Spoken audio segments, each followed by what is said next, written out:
Hello everyone, कैसे हो आप सभी। आई होप सब बढ़िया होंगे। तो इस वीडियो में बात करेंगे अटेस्टेशन फॉर्म कैसे भरते हैं। तो इसमें स्टेप बाय स्टेप बताऊंगा, आप लास्ट तक वीडियो के ज़रूर बने रहिए।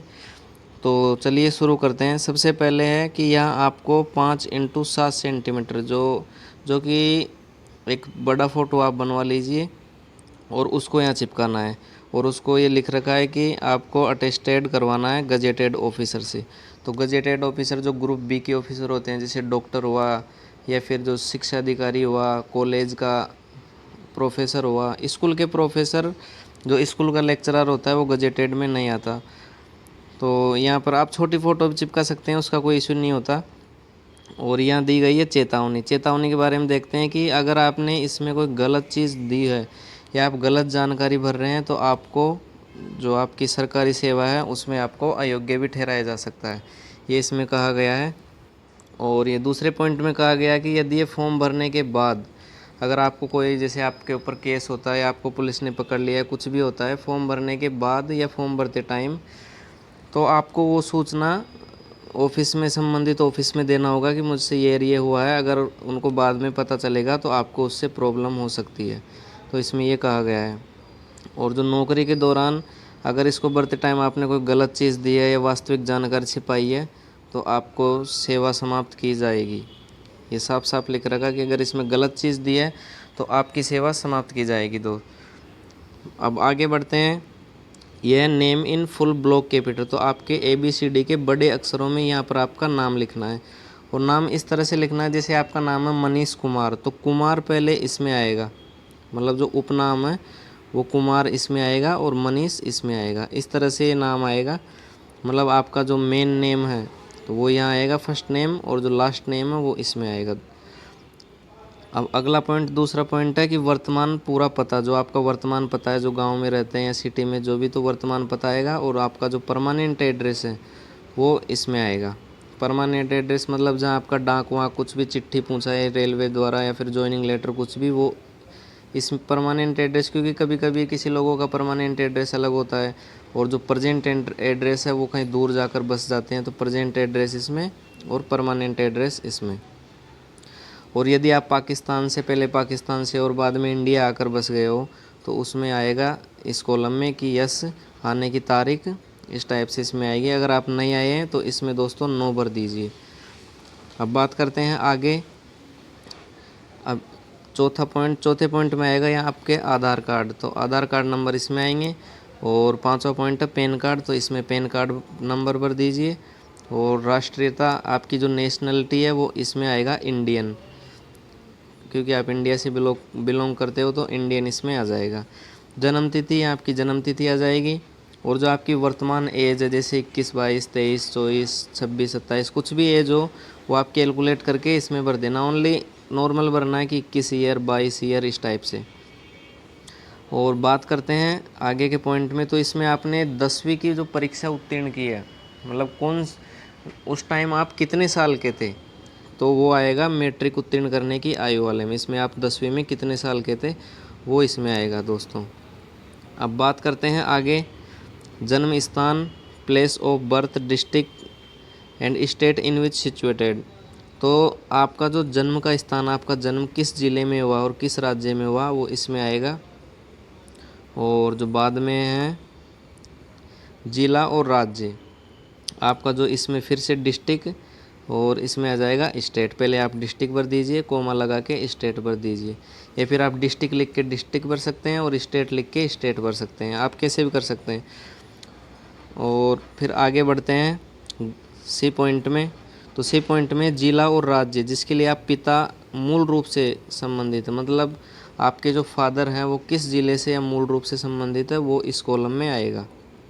आपका धर्म क्या है, ये next point 9th number point में आपका धर्म, मतलब आप हिंदू है, क्रिश्चियन है, मुस्लिम है, तो आप यहाँ अपना धर्म भर देंगे दोस्तों।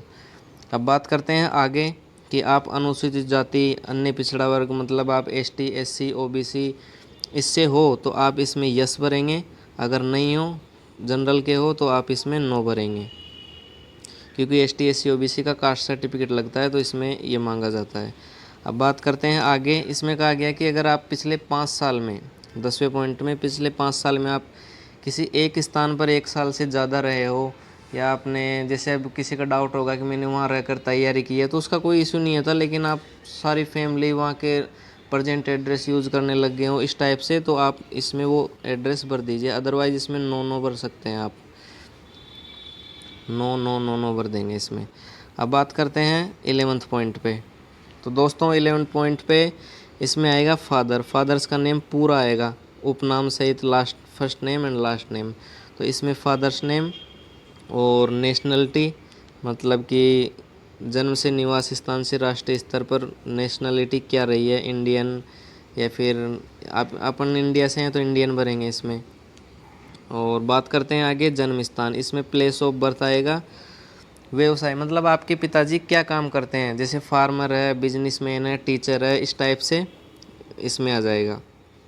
और इसमें आपका जो वर्तमान एड्रेस है, जहाँ आप घर पे रह रहे हैं, वो भर देंगे प्रेजेंट एड्रेस। और आपका स्थायी एड्रेस, जहाँ पर आपको डाक मिलती है या कोई भी चिट्ठी आती है, पोस्टमैन लेके आता है, वो होता है प्रेजेंट एड्रेस। तो आप यहाँ भर सकते हैं उसको। अब बात करते हैं माता। सेम वही है, माता जी का फुल नाम, नेशनलिटी, उसका प्लेस ऑफ बर्थ। अब प्लेस ऑफ बर्थ जो कि माता के घर का होगा, मतलब वो जन्मी कहाँ पे, जहाँ पर आपके मामा लगते हैं, तो वो प्लेस ऑफ बर्थ होगा। उनका व्यवसाय होगा, वे हाउस वाइफ है, टीचर है, वो आप देख सकते हैं कि आपकी माता जी क्या करती है। वर्तमान एड्रेस और प्रेजेंट एड्रेस और परमानेंट एड्रेस इसमें आ जाएगा। अगर आपके पति पत्नी या फिर बच्चे हैं, कुछ भी है, तो आप इसमें वो सेम चीज़ भरेंगे दोस्तों। अब आगे बढ़ते हैं। पुत्र और पुत्री के मामले में विदेश में पढ़ रहे हैं तो उनके संबंध में इनमें जानकारी देने की, आपके जो पुत्र है वो विदेश में पढ़ रहे हैं या फिर कहाँ पर पढ़ रहे हैं, जिस देश में पढ़ रहे हैं उस देश का नाम, उसका जन्म स्थान, इस टाइप से इसमें आएगी। अब बात करते हैं 13वें पॉइंट पे, शैक्षिक योग्यता। तो इसमें आएगा दोस्तों कि आपकी जब 15 साल हुई है, तो 15 साल मेरे हिसाब से सबकी 10th में हो जाती है, मोस्टली 90% केस में। तो 15 साल के बाद में, मतलब 15 साल से आप जिस जिस कॉलेज या स्कूल में पढ़े हो, उसका यहाँ पर स्कूल और कॉलेज का नाम, जैसे आप 10वीं में किसी स्कूल में पढ़े तो स्कूल का नाम, उसकी प्रवेश की तिथि, आपने एडमिशन कब लिया, और उसको छोड़ने की तिथि, मतलब आपको जो टीसी मिली, आपने स्कूल छोड़ी, या फिर अगर आपको पता नहीं होता आप मार्कशीट के पीछे भी देख सकते हैं कि मैंने स्कूल उस टाइम छोड़ी, क्योंकि वहाँ डेट रहती है कि रिजल्ट इस डेट को आया है। उत्तीर्ण परीक्षा, 10th एग्ज़ाम पास की, 11th एग्ज़ाम पास की, तो इस टाइप से आप इनमें कॉलेज और स्कूल का एड्रेस भरेंगे, जहाँ 15 साल से बाद में जहाँ जहाँ पर पढ़े हैं वहाँ पर। ओके गाइस, बढ़ते हैं आगे। अब इसमें कहा गया कि क्या आप किसी भी समय केंद्रीय, राज्य या अर्ध सरकार या अर्ध सरकारी निकाय या फिर किसी भी क्षेत्र उपक्रम में नियम संस्थान के नियुक्ति के समय से रहे हैं। यदि ऐसा है तो रोज़गार की तारीख, मतलब आप पहले से जॉब लगे हुए हैं, इसमें यह कहना चाह रहा है कि कौन सी नियुक्ति हुई है, वो सारी डिटेल इसमें देनी है कि आप वहाँ से वहाँ काम करे थे, और आपके रोज़गार का वो स्वरूप ये था, पूरा नाम नियोक्ता का, और छोड़ने की जो आपने कब सेवा छोड़ी, आप क्या काम। प्राइवेट वालों को कोई वो नहीं है इश्यू, लेकिन अब अगर आप गवर्नमेंट में हैं या फिर अदर जगह काम कर रहे हैं, कहने का मतलब है कि गवर्नमेंट सेक्टर में होना चाहिए। और आप प्राइवेट के केस में जब भरेंगे जब आपकी डिग्री से आपको कोई जॉब दी, जैसे इंटरव्यू लेके जॉब दी, और आप जैसे नॉर्मली वर्क कर रहे हैं तो उसकी कोई ज़रूरत नहीं है। अदरवाइज़ प्राइवेट में अगर आपने प्राइवेट से इंटरव्यू देके या फिर कुछ इस तरीके से ग्रेजुएशन टाइप से कोई जॉब करी है, आप ऑफिस में कोई जॉब मिली है आपको, तो उसका आप वो दे सकते हैं। इसका कोई ज़्यादा इशू नहीं होता, क्योंकि नॉर्मली पूछते हैं कि आपने पहले क्या काम कर रखा है। अब बढ़ते हैं आगे। यदि पिछला रोजगार भारत सरकार, राज्य सरकार और भारत सरकार द्वारा स्वामित्व नियंत्रित उपक्रम या राज्य सरकार और स्वायत्त निकाय, विश्वविद्यालय, स्थानीय निकाय द्वारा स्वामित्व या नियंत्रण उपक्रम के अधीन था, तो इसमें ये भरना है।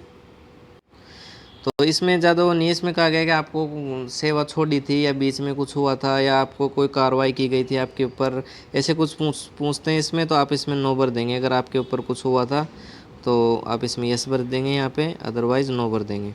अब बात करते हैं आगे। अब इसमें कहा गया है 15वें पॉइंट में, क्या आपने कभी जांच के तहत रखा गया है, मतलब आपको कोई अंडर आपके डिटेंशन हुई है या कुछ भी जैसे कोई पुलिस पूछताछ करती है आपको, कुछ ने केस कराओ, वो कराओ, गिरफ्तार हुए हैं, तो इसमें आप नो कर देंगे, हुए हैं तो यस कर देंगे। और अगर आपके ऊपर केस था तो आप इसमें यस करेंगे कि हाँ मेरे ऊपर एक बार केस हुआ था ऐसे ऐसे। अगर केस फाइनल हो चुका तो आप उसकी अटेस्टेशन फॉर्म के साथ जब आप इसको सबमिट कराने जाओगे तो एक फ़ोटोकॉपी लगा देना, और ओरिजिनल जो चरित्र प्रमाण पत्र बनता है उसमें आ ही जाता है कि इसको बरी कर दिया गया है, ऐसे कर दिया गया, तो आप वो भी लगा देना। अब बात करते हैं कि क्या आप पर कभी मुकदमा चलाया गया है, मुकदमा चलाया हो तो हाँ भरे, अदरवाइज़ नहीं भरे। यानी किसी अदालत में आपके खिलाफ़ या चार्जशीट फाइल की गई हो, आपने तारीख शादी हो, इस टाइप से पूछा जाता है। अगर कोर्ट से संबंधित, पुलिस वेरिफिकेशन से संबंधित, तो आप इसमें हाँ या नहीं भर देंगे। आगे बढ़ते हैं। क्या इस मामले में किसी भी न्यायालय में अनुप्रमाणन फॉर्म को भरते समय आपके खिलाफ़ कोई आपराधिक मामला आया है या आपराधिक मामला है? अगर चल रहा है तो भी आपको हाँ भरना पड़ेगा, और उसके तहत आपको ऑफिस में एक मतलब प्रूफ देना पड़ेगा कि हाँ मुझे इसके लिए अरेस्ट किया गया है। क्या आपको किसी अपराध के लिए न्यायालय दोषी ठहराया गया है? तो आप इसमें अगर ठहराया गया, आपके मुकदमा चला है, तो आप हाँ भर देंगे, अदरवाइज़ नो भर देंगे। क्या सरकार के तहत किसी अन्य प्रशिक्षण संस्थान से या कहीं और से निष्पन्न हुए हैं, निष्कासित हुए हैं, इस टाइप से इसमें हाँ या नो भरना है। वो आपके ऊपर है, आपके ऊपर मुकदमा चला है नहीं चला है, तो उसको देख के आपको ये भरना है दोस्तों। क्या आपको कभी भी किसी विश्वविद्यालय या स्कूल कॉलेज से निकाला गया हो? क्योंकि प्रिंसिपल कभी कभी बुरा व्यवहार होने कारण निकाल देता है, तो वो इसमें डिटेल भरनी है, हाँ या नहीं। मैक्सिमम चांस है 95% इसमें नो नो ही आता है, क्योंकि कभी किसी के स्टूडेंट के तो ऐसा होता नहीं है, बाई चांस ही होता है। अब बात करते हैं आगे। क्या आपको कभी किसी लोक सेवा आयोग जैसे आरपीएससी, यूपीएससी, किसी भी परीक्षा के लिए अपमानित घोषित किया हो? तो आप इसमें नहीं भरेंगे। अगर किए हैं तो आप इसमें हाँ भरेंगे। और दूसरा पॉइंट है कि यदि उपयुक्त किसी प्रश्न का उत्तर हाँ है, ये कह भी रखा है इसमें कि फॉर्म भरने के समय गिरफ्तारी, सज़ा, दंड वगैरह इस टाइप से है, तो उसका मामला लंबित है, तो उसका पूरा विवरण देना है कि मुझे ऐसे ऐसे हुआ था और ये हुआ था। इसकी चेतावनी भी देख सकते हैं आगे। अगर आपने गलत भरा, अगर आपने नो भर दिया है, क्योंकि आप सोचेंगे क्या पता पड़ेगा रेलवे, क्योंकि रेलवे ज्वाइनिंग के बाद खुद से पुलिस वेरिफिकेशन करवाती है। 2 पुलिस वालों को आपके होम पर भेजेगी घर पर, और जो आपने आगे आएगा 2 गवाह के साइन देंगे, उनसे पूछताछ करेगी क्या इस पे कुछ था या नहीं था। इसलिए आपको गलत नहीं भरना है, जो भी था वो आपको यहाँ पे भर देना है कि मुझे इस टाइप से हुआ था। अब बात करते हैं आगे। जैसे ये रहा कि अपने इलाके के 2 जिम्मेदार व्यक्तियों के आपको नाम देना है, नाम, एड्रेस और मोबाइल नंबर इसमें लिखना उसके। आपके पड़ोसी अच्छे पड़ोसियों का लिखना, ताकि वो बोले कि हाँ इसमें कुछ नहीं हुआ था और ये अच्छा लड़का है, इस टाइप से, क्योंकि वो आपको पता होगा अगर आप पे कुछ हुआ हो तो, ताकि आपकी सपोर्ट कर सके।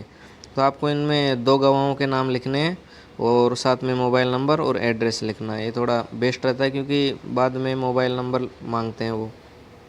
फिर यहाँ आता है कि डेक्लेरेशन, कि मैं प्रमाणित करता हूँ या घोषणा करता हूँ कि मेरी जो जानकारी है पूरे विश्वास के साथ दी गई है और वो सत्य है और सारी की सारी सही है, और मुझे पूरी जानकारी कि इस फॉर्म को भरते समय फर्जी जानकारी प्रदान करने या फिर गलत जानकारी देने अधिकारियों देना, अगर गलत जानकारी दी गई है तो अधिकारियों को मेरी नियुक्ति पत्र को समाप्त करने का पूरा अधिकार है, और इसके लिए कानूनी कार्रवाई के लिए मैं उत्तरदायी हूँ। इस टाइप से यहाँ डिक्लेरेशन होता है, सेल्फ डेक्लेरेशन।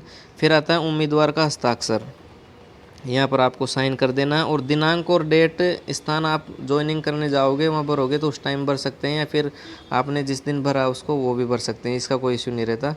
स्थान आप मतलब इस डेट और स्थान को अगर आप ज्वाइनिंग के टाइम पे भरें तो बेटर रहेगा उनसे पूछ के, क्योंकि मैंने बाद में ही भरा था इसको, और उस वहीं का भरा था जहाँ ज्वाइनिंग हुई है। और यह है कि ऑफिस, ये फील्ड बाय ऑफिस के द्वारा भरा जाएगा। इसमें आपको कुछ भी नहीं करना है, टच भी, ये आपका जो पता वता ये सब ऑफिस वाले भरेंगे। तो ये था दोस्तों अटेस्टेशन फॉर्म, पूरा बताया मैंने स्टेप बाय स्टेप। अगर इसमें कुछ हो, आपका डाउट हो, तो आप मेरे से पूछ सकते हैं। तो बाय बाय दोस्तों, मिलते हैं नेक्स्ट वीडियो में।